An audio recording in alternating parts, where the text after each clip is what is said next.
हमारा, साथ तुम्हारा प्रभु कितना है प्यारा।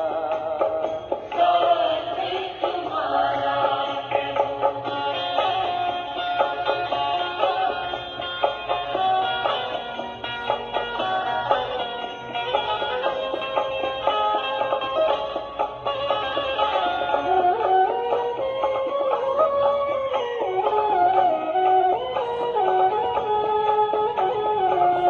किसको खबर है कौन साथ है हमारे, जिसकी नजर से चलते चांद और तारे, चांद और तारे।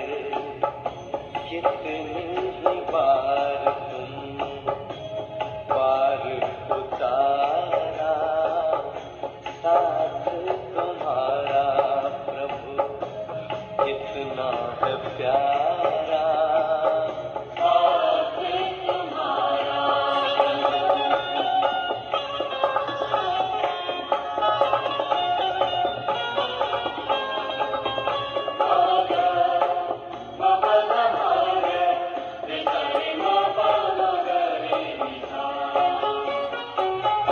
अपना गगन अब तो अपनी ज़मीं है, तू मिल गया तो फिर हमें क्या कमी है, हमें क्या कमी है। कितना हसीन लगता हर एक नजारा, साथ तुम्हारा प्रभु कितना है प्यारा। साथ तुम्हारा प्रभु कितना है प्यारा। मिल गई मंजिल, मिल गया किनारा, मिल गया किनारा। साथ तुम्हारा प्रभु कितना है प्यारा। साथ तुम्हारा प्रभु कितना है प्यारा। साथ तुम्हारा प्रभु कितना है प्यारा। साथ तुम्हारा प्रभु।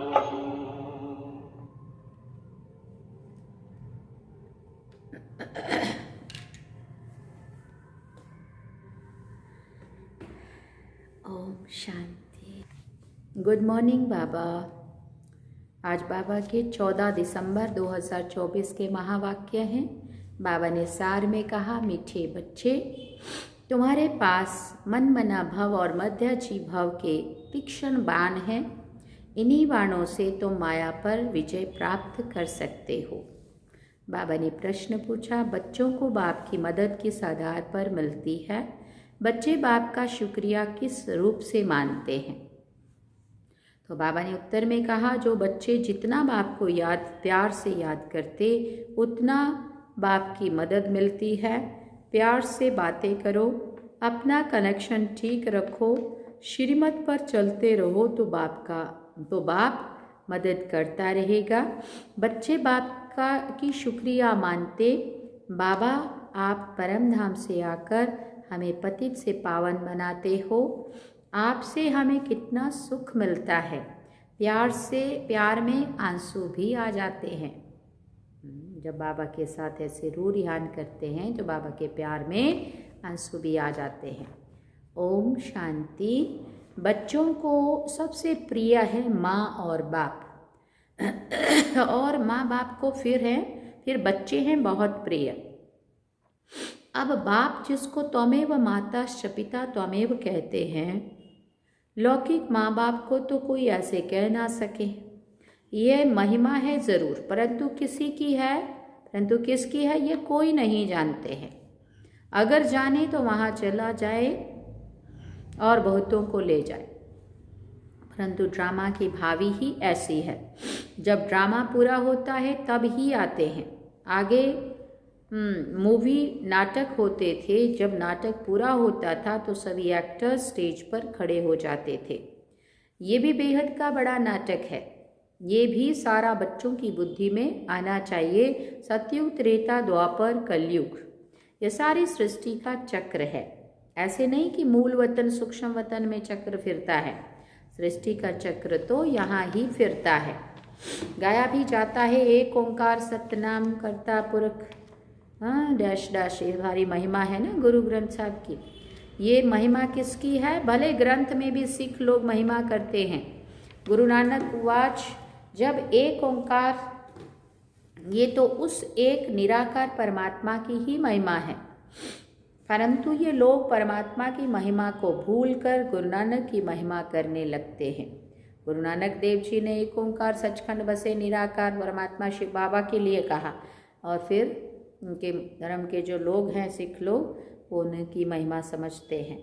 सतगुरु भी नानक को ही समझ लेते हैं। वास्तव में सृष्टि भर में महिमा जो भी है उस एक की ही है और कोई की भी महिमा नहीं, क्योंकि सभी धर्मात्माओं ने उसकी तरफ इशारा किया है। एक ओंकार सचखंड वसे निराकार, और लोगों ने गुरु नानक देव को ही समझने लगे। अभी नहीं अभी देखो, ब्रह्मा में अगर बाबा की प्रवेशता नहीं होती तो ये कौड़ी तुल्य है। वो भी तो साधारण मनुष्य थे ना, सबके तरह ही। अभी तुम कौड़ी तुल्य से हीरे तुल्य बनते हो परमपिता परमात्मा द्वारा। अब है पतित दुनिया, ब्रह्मा की रात्रि। पतित दुनिया में जब बाप आते हैं और जो उनको पहचान लेते हैं वो उन पर कुर्बान जाते हैं। आज की दुनिया में बच्चे भी धुंधकारी बन पड़ते हैं।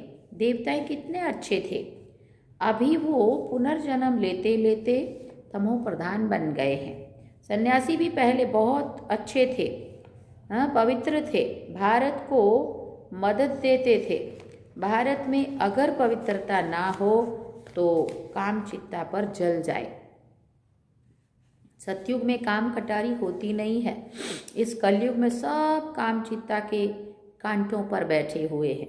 सतयुग में तो ऐसे नहीं कहेंगे, वहाँ ये पॉइजन होता ही नहीं है। कहते हैं ना, अमृत छोड़ विष काहे को खाए, विकारी को ही पतित कहा जाता है। अगर आजकल मनुष्य तो देखो 10-12 बच्चे पैदा करते रहते हैं, कोई कायदा ही नहीं रहा है। सतयुग में जब बच्चा पैदा होता है तो पहले से ही साक्षात्कार होता है। शरीर छोड़ने के पहले भी साक्षात्कार होता है कि हम ये शरीर छोड़कर जाकर बच्चा बनूंगा, और एक बच्चा ही होता है, जास्ती नहीं। लॉ मुजिब चलता है। रिद्धि तो होनी है ज़रूर, परंतु वहाँ विकार होता नहीं है। बहुत पूछते हैं तब वहाँ पैदाइश कैसे होती है? बोलना चाहिए वहाँ योग बल से सब काम होता है। योग बल से ही हम सृष्टि की राजाई लेते हैं। बाहुबल से सृष्टि की राजाई नहीं मिल सकती है। बाबा ने समझाया है, अगर क्रिश्चियन लोग आपस में मिल जाएं तो सारी सृष्टि का राज्य ले सकते हैं, परंतु आपस में मिलेंगे ही नहीं, लॉ नहीं कहता है। इसलिए 2 बिल्ले आपस में लड़ते हैं तो मक्खन तुम बच्चों को मिल जाता है। श्री कृष्ण के मुख में मक्खन दिखाया है, ये सृष्टि रूपी मक्खन है, कि पूरा राजा ही उनको मिल जाती है। दुनिया आपस में लड़के मर के खत्म हो जाती है और श्री कृष्ण नंबर 1 प्रथम राजकुमार सृष्टि पर इस संसार गोल्डन एज दुनिया के बन जाते हैं। बेहद का बाप कहते हैं ये योग बल की लड़ाई शास्त्रों में गाई हुई है, बाहुबल की नहीं। उन्होंने फिर हिंसक लड़ाई शास्त्रों में दिखा दी है। उनसे अपना कोई संबंध नहीं है। पांडवों कौरवों की लड़ाई है ही नहीं। ये अनेक धर्म 5000 वर्ष पहले भी थे जो आपस में लड़कर विनाश हुए। पांडवों ने देवी देवता धर्म की स्थापना की। यह है योग बल जिससे सृष्टि का राज्य मिलता है। माया जीत जगत जीत बनते हैं। सतयुग में माया रावण होता नहीं है। वहाँ थोड़ी रावण का बुत बनाकर जलाएंगे। बुत मतलब चित्र कैसे कैसे बनाते हैं। ऐसा कोई दैत्य व आसुर होता नहीं है। ये भी नहीं समझते कि 5 विकार स्त्री के हैं और 5 विकार पुरुष के हैं। उनको मिलाकर 10 शीश वाला रावण बना देते हैं। जैसे विष्णु को भी 4 भुजा दिखाते हैं ना। मनुष्य तो ये कॉमन बात भी समझते नहीं है। बड़ा रावण बनाकर फिर जलाते हैं। मोस्ट बिलव्ड बच्चों को अभी बेहद का बाप समझाते हैं। बाप को बच्चे हमेशा नंबरवार प्यारे होते हैं। कोई तो मोस्ट बिलव्ड भी है, कोई कम प्यारे भी है। जितना सिकिलदा बच्चा होगा उतना जास्ती लव होगा। यहाँ भी जो सर्विस पर तत्पर रहते हैं, रहमदिल रहते हैं, वो प्यारे लगते हैं। भक्ति मार्ग में रहम मांगते हैं ना, खुदा रहम करो, मर्सी ऑन मी, परंतु ड्रामा को कोई जानते ही नहीं है। जब बहुत तमो प्रधान बन जाते हैं तब ही बाबा का प्रोग्राम है आने का। ऐसे नहीं आते बीच में। ऐसे नहीं कि ईश्वर जो चाहे कर सकते हैं या जब चाहे तब आ सकते हैं। अगर ऐसी शक्ति होती तो फिर इतनी गालियां क्यों मिली, वनवास क्यों मिले? ये बड़ी गुप्त बातें हैं। श्री कृष्ण को तो गाली मिल ना सके। कहते हैं भगवान ये नहीं कर सकता, परंतु विनाश तो होना ही है, फिर बचाने की तो बात ही नहीं है। सभी को वापस ले जाना है। स्थापना विनाश कराते हैं तो ज़रूर भगवान होगा ना। परमपिता परमात्मा स्थापना करते हैं। फिर बाबा ने पूछा किसकी? मुख्य बात तुम पूछो ही कि गीता का भगवान कौन? सारी दुनिया इसमें ही मुंझी हुई है। उन्होंने तो मनुष्य का नाम डाल दिया है। आदि सनातन देवी देवता धर्म की स्थापना तो भगवान बिगर कोई कर नहीं सकता है। फिर तुम कैसे कहते हो श्री कृष्ण गीता का भगवान है? विनाश और स्थापना कराना किसका काम है? गीता के भगवान को भूलकर गीता को ही खंडन कर दिया है। ये बड़े ते बड़ी भूल है। दूसरा, फिर जगन्नाथपुरी में देवताओं के बड़े गंदे चित्र बनाए हैं। गवर्नमेंट की मना है गंदे चित्र रखने की, तो इस पर समझाना चाहिए। इन मंदिरों पर कोई की बुद्धि में ये बातें नहीं आती है। ये बातें बाप ही बैठ समझाते हैं। देखो, अब गंदे चित्र दिखाना मना, पाम मार्ग में चले जाना, देह अभिमान के वश विकारों के वशीभूत हो जाना। उन्होंने फिर इतने गंदे चित्र बना के मंदिरों में लगा दिए। देखो बच्चियां कितना प्रतिज्ञा पत्र भी लिखती हैं, खून से भी लिखती है। एक कथा भी है ना, श्री कृष्ण को खून निकला तो द्रौपदी ने अपना चीर फाड़ कर बांध दिया। ये लव है ना, तुम्हारा लव है शिव बाबा के साथ। इनका बाबा ने कहा, इनका माना ब्रह्मा का खून निकल सकता है, इनको दुख हो सकता है, लेकिन शिव बाबा को कभी दुख नहीं हो सकता है, क्योंकि उनको तो अपना शरीर है ही नहीं। श्री कृष्ण को अगर कुछ लगे तो दुख होगा ना, तो उनको फिर परमात्मा कैसे कह सकते हैं? बाबा कहते हैं मैं तो दुख सुख से न्यारा हूँ। हाँ, बच्चों को आकर सदा सुखी बनाता हूँ। सदा शिव गाया जाता है। सदा शिव सुख देने वाला कहते हैं। मेरे मीठे प्यारे सिकिल दे बच्चे जो स्पूत हैं, ज्ञान धारण कर पवित्र रहते हैं, सच्चे योगी और ज्ञानी रहते हैं, वो मुझे प्यारे लगते हैं। लौकिक बाप के पास भी कोई अच्छे कोई बुरे बच्चे होते हैं। कोई कुल को कलंक लगाने वाले निकल पड़ते हैं, बहुत गंदे बन जाते हैं। यहाँ भी ऐसे होते हैं। दुनिया में भी परिवार में कोई बच्चे अच्छे नहीं निकलते, गलत गंदे संग में चले जाते, माँ बाप की बदनामी कराते हैं। तो बाबा कहते हैं यहाँ पे भी कोई कोई बच्चे बहुत गंदे बन पड़ते हैं। आश्चर्यवत बच्चा बनंती सुनंती कथंती फिर पारगति देवंती। इसलिए ही निश्चय पत्र लिखवाया जाता है, तो वो लिखत फिर सामने दी जाएगी। ब्लड से भी लिख कर देते हैं, ब्लड से लिखकर प्रतिज्ञा भी करते हैं। आजकल तो कसम भी उठवाते हैं, परंतु वो है झूठा कसम। कितनी झूठी झूठी कस्में खा लेते लोग। बाबा कहते ईश्वर को हाजिर नाजिर जानना, अर्थात ये भी ईश्वर है, मैं भी ईश्वर का कसम उठाता हूँ। बाप कहते हैं अभी तुम प्रैक्टिकल में हाजिर नाजिर जानते हो। बाबा इन आंखों रूपी खिड़कियों से देखते हैं। ये पराया शरीर है, लोन पर लिया है, बाबा किराएदार है। मकान को काम में लाया जाता है ना, तो बाबा कहते हैं मैं ये तन काम में लाता हूँ। बाबा इन खिड़कियों से देखते हैं, हाजिर नाजिर है। आत्मा ज़रूर ऑर्गन से ही काम लेगी ना, मैं आया हूँ तो ज़रूर सुनाऊंगा ना। ऑर्गन्स यूज़ करते हैं तो ज़रूर किराया भी देना पड़ेगा। बाबा कहते शिव बाबा ब्रह्मा बाबा के इन सबको, कानों को, आँखों को, मुख को यूज़ करते तो बाबा कहते ज़रूर किराया देना पड़ेगा। तुम बच्चे इस समय नरक को स्वर्ग बनाने वाले हो, तुम रोशनी देने वाले हो, जागरूक करने वाले हो, और तो सब कुंभकर्ण की नींद में सोए पड़े हैं। तुम माताएं जगाती हो, स्वर्ग का मालिक बनाती हो। इसमें मेजॉरिटी माताओं की है, इसलिए वंदे मातरम कहा जाता है। भीष्म पितामह आदि को भी तुमने ही बाण मारे हैं, ज्ञान के बाण। मन मना भव मध्याजी भव का वाण कितना सहज है। इन्हीं बाणों से तुम माया पर भी जीत पा लेते हो। तुम्हें एक बाप की याद, एक की श्रीमत पर ही चलना है। बाप तुम्हें ऐसा श्रेष्ठ कर्म सिखाते हैं जो 21 जन्म कभी भी कर्म कूटने की दरकार ही ना पड़े। तुम एवर हेल्दी एवर वेल्दी बनते हो। अनेक बार तुम स्वर्ग के मालिक बनते हो। राज्य लिया और फिर गंवाया है। तुम ब्राह्मण कुलभूषण ही हीरो हीरोइन का पार्ट बजाते हो। ड्रामा में सबसे ऊंच पार्ट तुम बच्चों का है। तो ऐसे ऊंच बनाने वाले बाप के साथ बहुत लव चाहिए। बाबा आप कमाल करते हो, ना मन ना चित्त हमको थोड़ी पता है। हम सो नारायण थे।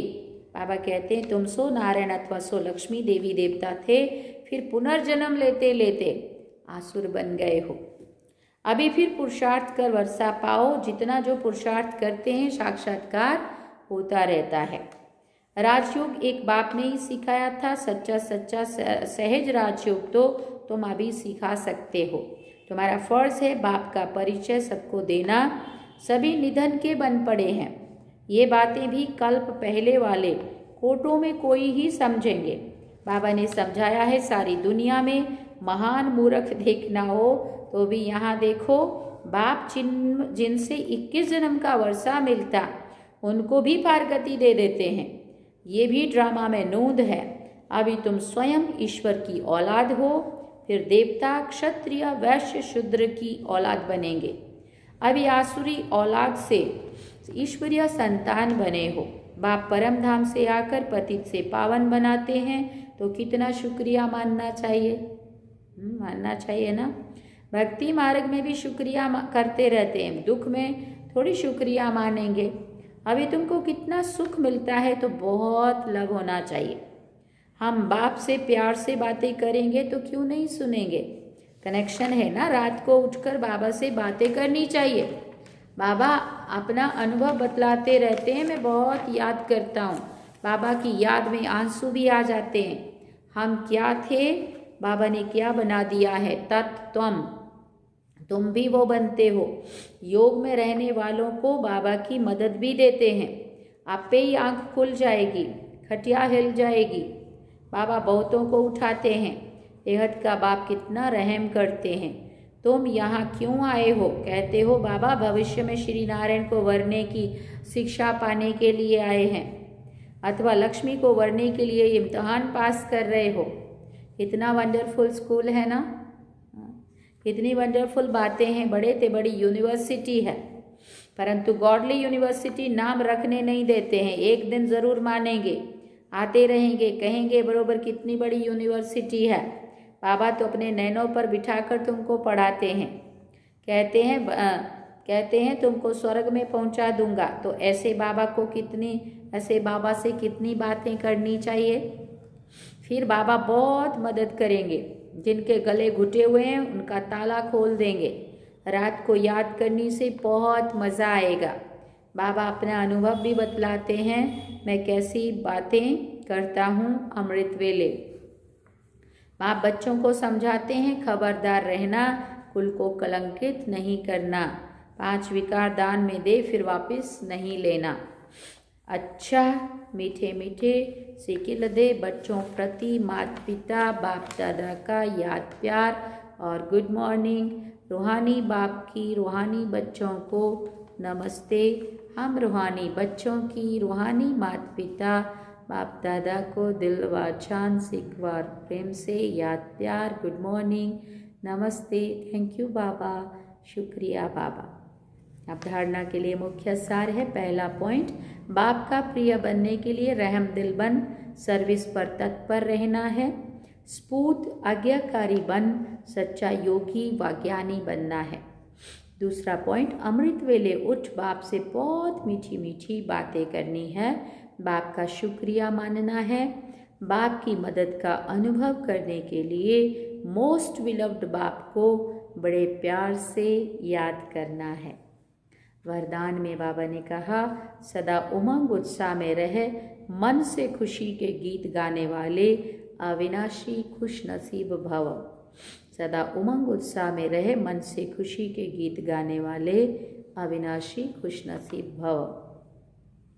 आप खुश नसीब बच्चे अविनाशी विधि से अविनाशी सिद्धियां प्राप्त करते हो।